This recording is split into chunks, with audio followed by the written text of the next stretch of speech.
In terms of this being very much a conversational piece, not just restricted to this room, we do have the Go 100% hashtag, which you might have seen on the screen. So get the conversation going, talk about it, and hopefully we spread the gospel beyond the walls of the BT Centre and we get more people involved in this particular discussion.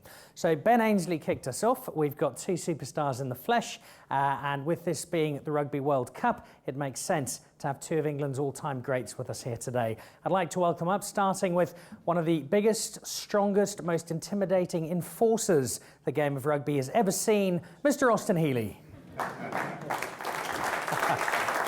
Austin. And I think the middle one. In the middle. And he's a policeman, he's an England superstar, he's a TV presenter, he's the thinking woman's lock forward, he's Martin Bayfield.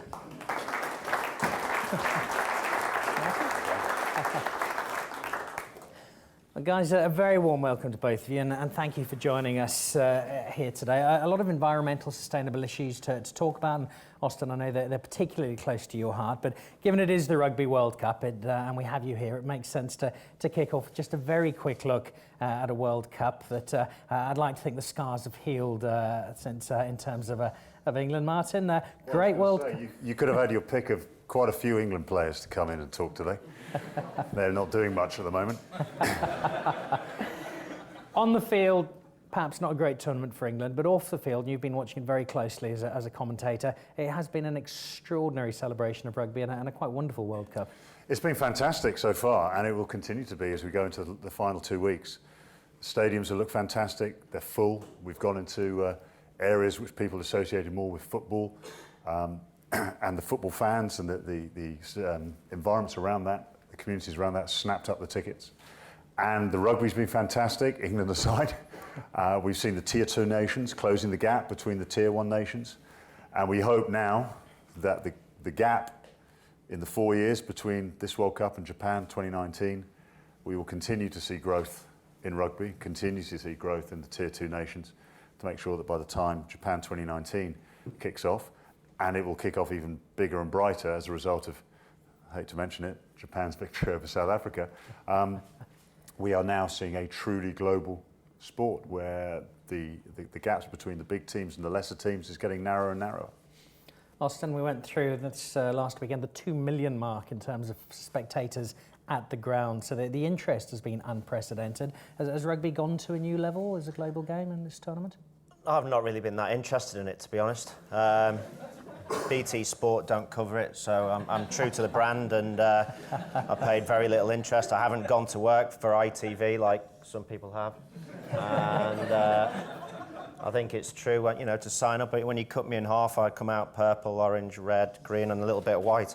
So and a bit of brown in there as well somewhere. Yeah. you don't need to cut me in half to do that. So, look, the tournament's been a complete disaster for the Northern Hemisphere sides, but it's been good for the Southern Hemisphere, and I know you're from there, and that's why you're gloating. And after Japan, very happily so. We're in it was a good game. I mean, that's. I'm sure there was many people around the UK jumping to see Japan score that try in the last minute. It was great for rugby, actually. It was indeed. I think even South African fans conceded that at the end of the game. And the tournament as a whole has caught the imagination in so many ways. And one of the ways we'd like to now take forward is to build on it and see what we can do in terms of change. And today's gathering looks at an area of that. Martin, if we look at this tournament, we've seen no new stadia built, and often World Cups. I look back to our own World Cup, Football World Cup in South Africa. The country's littered with stadiums that aren't being used, so no new stadia. Millennium Stadium as green a stadium as we've seen in some time. There's been a real push, and a very welcome push, to make this a more environmentally sensitive and progressive tournament. Yeah, and rightly so. We have stadiums which are amazing, and I think this addresses a problem not just for the Rugby World Cup, but for Football World Cups, for Olympics. Do we need to keep building new stadiums all the time? We are now in an environment, but most countries have stadiums that can cope and maybe need a little bit of tweaking. But certainly for this World Cup, the grounds that have been used have been amazing. And we are very lucky, we're very fortunate, because it is within Great Britain. Obviously we've gone into Wales to use the Millennium Stadium, which is probably the greatest rugby stadium of them all. And they are there, they exist. So that's a big plus for holding it here, holding it in the UK. And as far as the green element, the renewable, the sustainable element, it's not my forte. As you said, that's Austin's field. I am the general public learning, being educated. And any sporting environment is a platform to educate. But I think we go into dangerous territory when we think, because it's a World Cup, because we've got 2 million people plus, the message must be getting out there. It's probably not the biggest thing that's on people's minds when they turn up to a rugby match. Will I be sustainable? Am I being green? They're probably green when they leave the pub at the end of the night. But as far as the sustainability, it's the start, hopefully, of the drip feed, that people start to realise. They start to notice things. They start to notice the recycle bins. They start to notice the literature. They start to notice what's going on. They start to notice the branding. And then that carries on when they go to start watching their clubs again, when the Premiership in this country, or the Pro 12 or the Super 14 or whatever it may be, when that all starts going. So I think we can take it a little bit too far by saying, because of the World Cup, we've got it sorted. It's a start and it's a launch pad, but the hard work begins when you haven't got 2 million people, when you haven't got acres of newspaper articles, and it is just people returning to normal life. What do they do then? That's the big question. Austin, you're hugely passionate about this. You know more than most. I love my family a bit more than this, to be honest. I'd say definitely the kids. They're a bit more important, I think, than sustainability to me. Just at the minute, but that will change. As they get older and they come off the books, then that will definitely become more and more important. When you recycle them. When I recycle them, they're gone. Yeah. But just picking on Babe's point, actually, you talk about stadium and how they don't need to be rebuilt. The good thing about innovation is, particularly in renewables market, is if you look at Twickenham, for example, the light show that you see wouldn't have been possible a year ago, because all the lights now are all LED lights within the stadium. So not only has their power consumption gone down, but their ability with innovation to actually make more of a show is down to new technologies. And the ability to retrofit those sites with renewable technologies and other sustainable measures means that you can constantly evolve these effectively archaic buildings into more modern day features. So why is this so important to you? Why do we need to make this change to green energy? Well, I think I agree with what Babe says, that if you're asking for buy-in from supporters of sport, you're not going to get it at international level because you don't really have a long-term affiliation with them, a membership, whereas at club level you have an affiliation like no other industry, like no other sector, where people are emotionally attached to their clubs, to their friends, to their communities. And it's a great opportunity to use that superhighway, if you like, to feed information into them about how sustainability will affect their lives. And for too long, and Neil took most of the things that I was going to say about CSR and a variety of other things, for too long now, people think that it's just something that they might do that might have a slight effect on their life. But the reality is that if you buy into green energy, you're effectively helping the wholesale price of energy in the market. So if you leave green energy and you just go to your retail pricing, you'll allow, particularly now that PPAs are going to rise over the next 12 months, you're going to see that wholesale price rise. So actually the message going out through sport is to collectively buy into green energy, buy into an ability to buy it, and then to make your friends buy it or encourage your friends to buy it, so you get a movement, a group of people that actively force change. So people here, agencies are involved in sustainability, involved in the environment, see the platform of sport, they see how well it works for a commercial brand or for a fan base. How do they effectively tap into that now, tap into that club, tap into that community to get their message across? Well, there's a variety of different ways. I think Neil explained a couple earlier that if you are a member of a club and let's say you're Sheffield United and you've got 20,000 members, there's initiatives that you can grow as a club base to encourage people to not only to sign up to green energy but to start to generate themselves. I think that's the big thing, particularly when storage comes in properly, and Ecotricity will say this, and I can see they're nodding up there, but particularly when storage comes in properly in about 18 months, 12 months to 18 months, we're going to see a really big spike in the need to generate. So if we haven't got a generation base now, we're going to see prices rocket again. And the problem that we've got in the UK is that just when we get to a subsidy-free situation or close to it, we stop subsidies. And that means that we're left with a pricing gap. Well, that pricing gap could effectively kill the green energy market, and it certainly will push up wholesale prices. Martin, in Is terms... this what you thought we'd be talking about? It's a lot more interesting than I thought was what we were talking about. I have absolutely no idea what you're talking about. You're in a space though, Austin, really seriously, it's not the kind of conversation people expect to have with a rugby player. Saying I'm stupid. That's the most sense I've heard you say in 4 years, Austin. So you've bought into it, but Martin, Austin's obviously at the very end of that particular spectrum. Are more sports people going to come into this space, and do you have an obligation to? I think we do, and I don't want to sound like the pessimist, but drawing on my experience as a police officer, and whether it's renewable energy, whether it's people eating healthily, whether it's people not using their cars too much or insulating their homes, there's a certain percentage of the population who will look at that, can respond, are in a position to respond to that. But when you're a police officer, or you work in social services, or you work in education, there is a massive class where green energy means nothing to them. Getting through the day means everything to them. So when you start saying, can you please use a certain type of light bulb? Can you insulate this? Can you do that? Sorry, no, because food on the table, that's first and foremost. So you have to be aware of that. You have to make it attainable, accessible, realistic for most people's lives. And if you're going to start using sportsmen, sportswomen, whether you use celebrities as well, you have to make it believable. You have to make it somewhere where someone doesn't look and say, you're doing this because you're having money put in your pocket. You have to make it so that people believe it. You are passionate about it. Now, we have a shared friendship with a guy called Lewis Pugh. Now, Lewis Pugh, if you've never met him before, is one of the most remarkable people in the world. He's an environmentalist, he's an explorer, he's an adventurer, and when he believes in something, the way he acts proves that he believes in it. Any man who swims in a pair of budgie smugglers and a plastic hat at the North Pole in minus 1.8 degrees centigrade and swims a kilometre, where most of us squeal if the hot water adjusts when we have a shower, believes in what they're doing. So if you are going to get sportsmen and women involved, someone like Austin believes in this. This is his industry, it's what he does.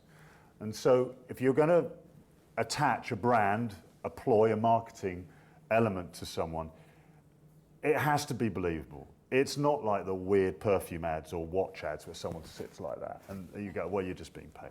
It has to be believable.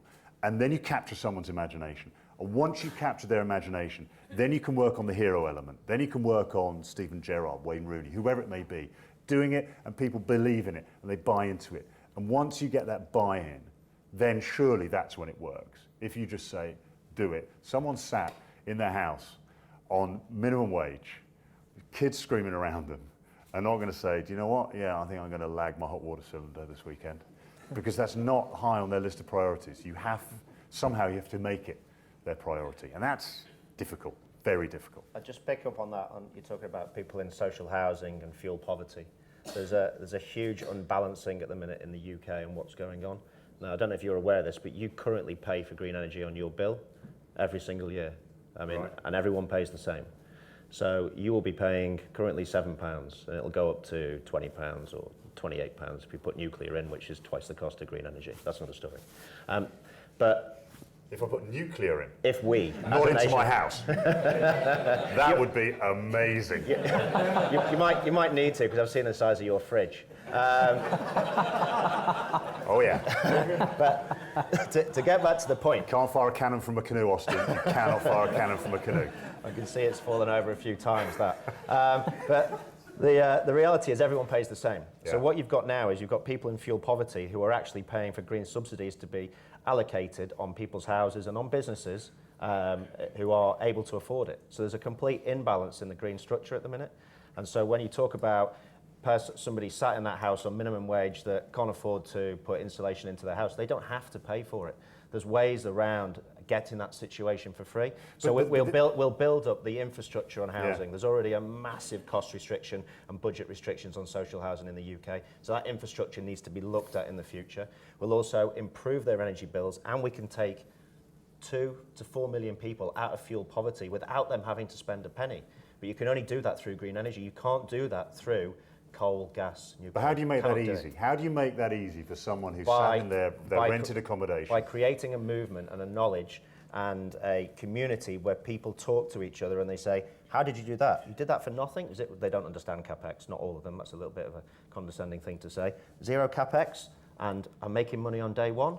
How did you do that? Someone tells someone else. And that's why sport is so important, because sport, unlike broadband, unlike TV, has a community and a following. And like you said, actually, the believership, I don't know if that's a word. It is now. It is now. But it has the believership of people at home. They will listen. So if someone is a Sheffield United fan, and Sheffield United put in their programme, guys, you can have free energy next week, or 15 or 20% cheaper energy now. Are they going to do it? I think they're more likely to do it than if there's an advert on the TV with... I think you're right. I think that's where sport can come in, because the reason why we all put on our jersey for our local club, for our national team, for our Premiership team, is because we like to be part of a club. We like to belong. That's why we do it. And so if part of that is a badge on your jersey, if it's on the back of the collar, or it's on the sleeve, or whatever it may be, for an energy-saving initiative, whatever it may be, a campaign, then you do get that buy-in. Everyone's got that badge on it. You know, when we're all in the Boy Scouts or Guides or whatever, we like to get our badges. It's another badge, and it's part of belonging. And that's the thing, isn't it? You've got to get people to want to belong, and they've got a view that it isn't witchcraft, it's not something beyond them. To us, it all makes common sense. But you have to make it common sense to someone at either end. You might have someone who's got so much cash, they think, well, why the bloody hell should I bother? I don't care. I can pay my bills. Right down to the other end, where it's people who don't have a great deal of money and thinking, as Austin said, this is going to cost me a fortune. How do we educate them? But it's not going to cost them a fortune. And that, I think, is where sport is the conduit to make this work, because it reaches out. It can contact. You know, you get 50,000 people in a football stadium or a rugby stadium of such diverse social quarters, and yet they all come together for that reason, and that's when you can capture them. That's when you get the hook into them. But then you have to try and make that continue beyond. I think you've perfectly explained exactly what Neil and BT are trying to do with 100% Sport. So that's where we're trying to head. People in this room, Austin, what's the next step then for them? Well, there's a variety of steps you can take, but if you look at BT, and I joined BT 2 years ago, it was probably the best signing they'd made, you know, certainly in terms of value. But low cost. At that time, we when it's price per inch, I think I'm the better package. I think you'll find you're wrong. But I'm sure Ecotricity are in a similar marketplace to ourselves, and we did a lot of research on a lot of businesses actually, and BT were joint first, and you said the carbon guys are up here. We're joint first in carbon savings over the last 2 years with Marks and Spencer's. Marks and Spencer's jumped that a little bit due to a lot of PR stuff, but that's another matter. But the simple fact of the matter is that there was a whole team here saving, I think you saved £400 million over a period of 3 years. And some of the initiatives in that were as simple as turn the lights off when you leave the room. And you know, little tiny things make a big difference. But you can only do that if there's a group of people constantly telling you this is how you save. And then if you look at your savings first, and then you look at your generation next, and then you look at your cost base after that, if you tick every single box and make savings and adjustments along that sort of your own supply chain, then you're going to have an end result that's better for the environment, more sustainable, and in the long run, a lot cheaper. So we know where we're headed. We've got the buy-in, I'd like to think, from both of you. We're encouraging everybody to go 100%.